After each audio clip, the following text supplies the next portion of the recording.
better than Nas. Jim Jones will never be better than Nas. And this is coming from somebody that's not a Nas fan. I love Dipset. I love the Diplomats. I love Bird Gang. But we not about to start rewriting history because Jim Jones got confidence. I'm in the game still rapping at a high. Yeah, me worth bothering you. Know who Nas is. If he's 22, he's born in 03. Not all of them. So Jim Jones clearly couldn't stop himself. Listen to this. The moment he stepped onto Shannon Sharpe's show, the internet went into full meltdown mode.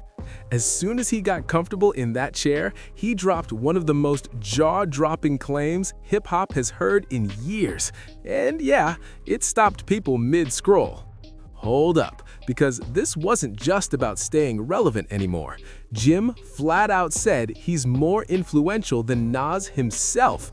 And woo, that's the kind of statement that sets timelines on fire. I never got to see Nas. I never got to sit down and have a conversation with Nas and things like that. I had called you about it and things like that. That was like still one of the people that I never got to have a conversation throughout my history of rap and things like that. I think I would love to have a conversation with Nas. I wouldn't know if he knows it, but Nas was one of my all-time favorite rappers coming up and things like that. I heard you say that. Since the barbecue and things like that, like he really put the whole dope boy rap, crack hustler, get fresh rap into perspective before anybody.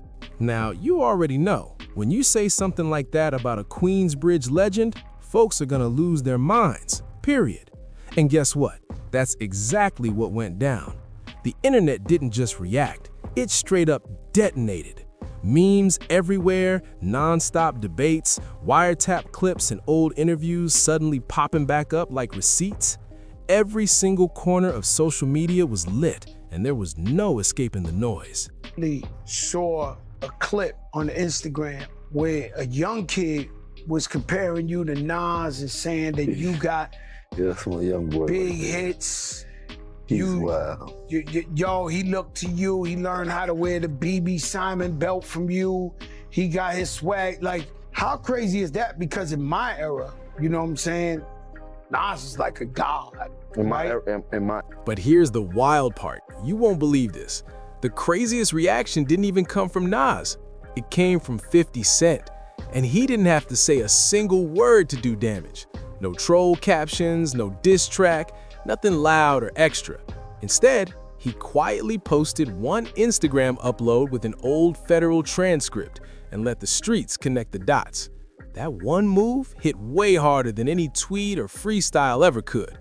It was a silent but deadly reminder that, in hip-hop, 50 plays chess, while everybody else is still playing checkers. Suddenly, hold up. This drama wasn't just Jim versus Nas anymore. Nas' first record, The Barbecue, came out when I was in 11th grade.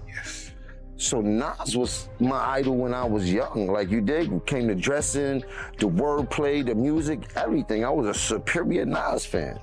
Period. I'd never take that away from him. But then as I got in the game, you gotta realize that your rivals would be idols, and not to take anything away from that, I developed my own style and my own lane that these kids start to gravitate towards the same way I gravitated towards Nas when I was younger and things like that. It's a whole different generation. It suddenly became about whether Jim Jones had stirred up something way bigger than he ever expected. Listen closely. See, this tension isn't new at all. This goes back over 2 decades, and that history matters. The friction between Nas and Dipset had been simmering since 2002, when Nas jumped on Hot 97 and randomly took a shot at Cam, setting the tone for everything that followed. No diplomats, no nobody else. Me, Jim Jones, check my track record, then check everybody else's track record. Then go to the billboards and check all my entries, then check all them entries and and I'm not taking nothing away from nobody, but I hear the comparisons and then be trying to act funny when it comes. No, I've been spanking a lot of this about the industry. Calling Cam's album straight up trash? Yeah, he really said that. That little rant lit the fuse, and Dipset was not letting it slide. Jim Jones, loyal to the core, dove headfirst into the flames without hesitation. He went from tossing subliminal shots to making it personal, even threatening to smack the kufi off Nas's head. That wasn't playful rap beef anymore. That was pure disrespect, point blank. From there, it turned into full mixtape warfare, real lyrical combat with Jim keeping non-stop pressure. Nas always responded on some movie-level belly energy. And yet, here's the crazy irony, because at one point, Jim had nothing but respect for Nas. Just last year, he was giving him his flowers and showing genuine love. No slick talk, no funny business. But somehow, admiration flipped into straight animosity. Fast forward to Jim popping up on Fat Joe and Jadakiss's podcast, and you could feel he was itching to stir the pot. Joe lobbed him the setup, and Jim didn't dodge it. He leaned all the way in. Out of nowhere, he dropped the bombshell, saying not only was he still relevant, but he'd surpassed Nas in influence. Right now, hold up. That's like saying you outshined Michael Jordan in basketball or eclipsed Tupac in cultural impact. People weren't just shocked. They were laughing, furious, and confused all at the same time. And before the dust could even settle, Jim doubled down when he pulled up on Shannon Sharpe's nightcap with Chad Ochocinco. He was sitting back, watching the chaos spread in real time. Shannon didn't play nice and challenged Jim from the jump, pressing him hard on those Nas comments. But instead of backpedaling, Jim went even harder.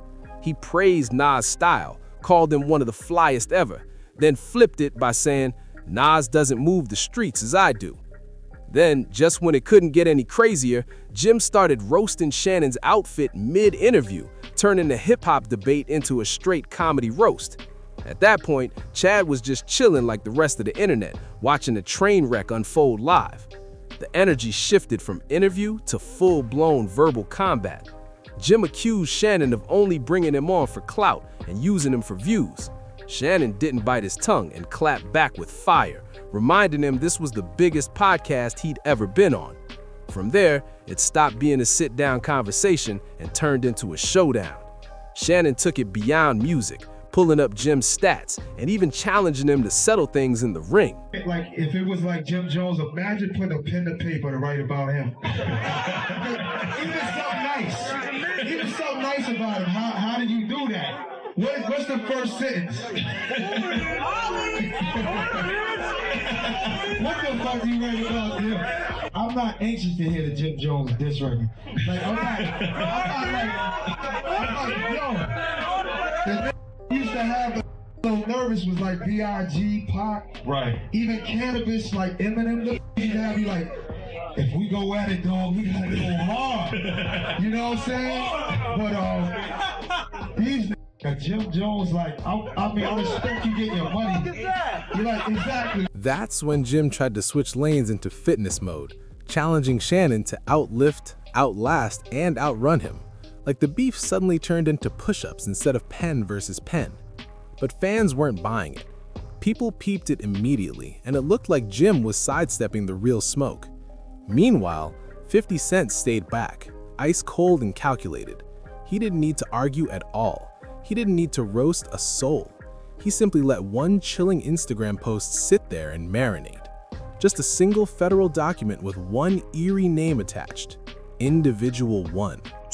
No diplomats, no nobody else. Me, Jim Jones, check my track record, then check everybody else's track record. Then go to the billboards and check all my entries, then check all them entries and shit. And I'm not taking nothing away from nobody, but I hear the comparisons and then be trying to act funny when it comes. No, I've been spanking a lot of this shit about the industry.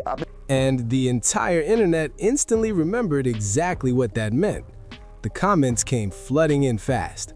Fans started clowning Jim, while others were giving Shannon props for defending Nas harder than Fat Joe or Jadakiss ever did.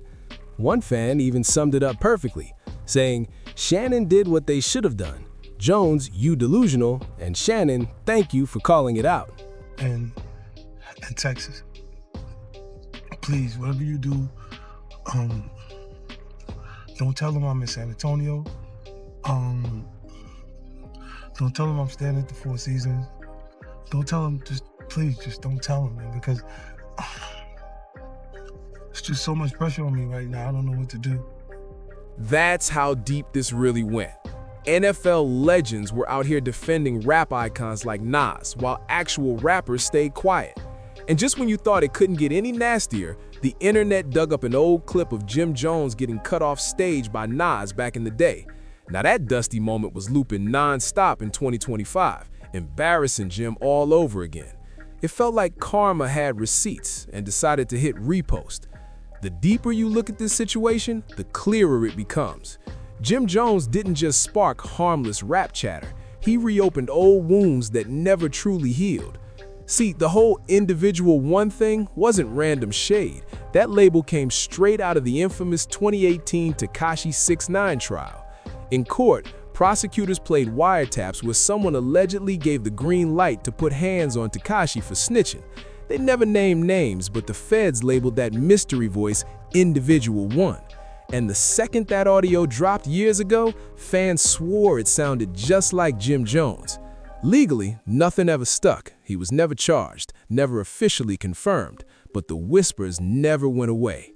Blogs kept it alive, barbershops debated it nonstop, and 50 Cent, he never let that rumor die. He tucked it away, waiting for the perfect moment to pull it out like a trump card. So when Jim started talking recklessly about Nas of all people, 50 saw the lane wide open. No words, no diss track, just one perfectly timed repost of the transcript. And suddenly, the internet remembered 2019 like it was yesterday. It was strategic humiliation. Classic 50. He didn't need to out-rap Jim or argue stats. He hit him where it hurts most, the shadow of a federal case. That's the kind of move that leaves someone tight and defensive, because you can't bar your way out of paperwork. That silence from 50 was louder than anything Jim said on a podcast mic. And the timing made it even worse. Just as Jim was trying to crown himself more influential than Nas, 50 reminded the world he's still tied to one of the darkest rumors in modern rap history. Fans flooded the comments saying things like, "This is why Jimmy ain't untouchable." And 50 always knows when to press on someone's downfall. Memes went crazy, old clips resurfaced, and suddenly Jim's interviews felt less like bold takes and more like desperate noise. To make it uglier, an old Shade Room update from the trial resurfaced, where a court reporter claimed Jim was named as part of 9 Trey. Again, no charges, but perception is everything in hip-hop, and perception is exactly what 50 Cent controls better than anyone. He even reposted an old meme he once deleted, adding fuel with captions like, "So that's why they didn't pull him in. Say it ain't so, Jimmy." That's not just trolling, that's psychological warfare. He reminded everyone that when it comes to credibility, Jim's foundation has cracks. Meanwhile, Nas stayed ice cold, not even entertaining the noise. That contrast was brutal. Nas was packing arenas in his 50s, stacking legacy with albums like King's Disease, while Jim was chasing relevance through chaos. And fans noticed. Shannon Sharpe, of all people, was defending Nas with more passion than most rappers. That alone made Jim's stance look even weaker. Because let's be honest, if you're arguing with retired NFL legends to prove you're more relevant than Nas, you already lost. But here's the real kicker. This whole situation was never really about Nas. That was just the spark. The real story was 50 Cent circling back on Jim Jones after years of quiet tension. They were never close, never allies, and 50 always found a way to clown Jim when the opportunity came. The Nas comments just gave him the perfect excuse to strike. And the craziest part? 50 never broke character. He stayed calculated, moving like a mob boss who doesn't need to raise his voice to ruin your night. Fans started asking, what does 50 really know? Why did Jim look spooked in that old clip when he said, "I'm afraid for my life"? The speculation went wild. Memes turned dark, jokes turned serious, and Jim's energy shifted from confident to defensive fast. He started flexing in the gym, yelling into his phone, throwing subliminals like he was training for lockdown. But the internet wasn't buying it. They kept replaying that old Nas clip, clowning him in the comments, reminding him that relevance isn't claimed, it's earned. In the end, Jim's attempt to elevate himself by dragging Nas only made him look worse. Instead of a street general, he looked like a pawn in a 50s game. And that's the brutal reality of hip-hop politics in 2025. One reckless comment, one wild claim, and the internet will flip your whole career upside down.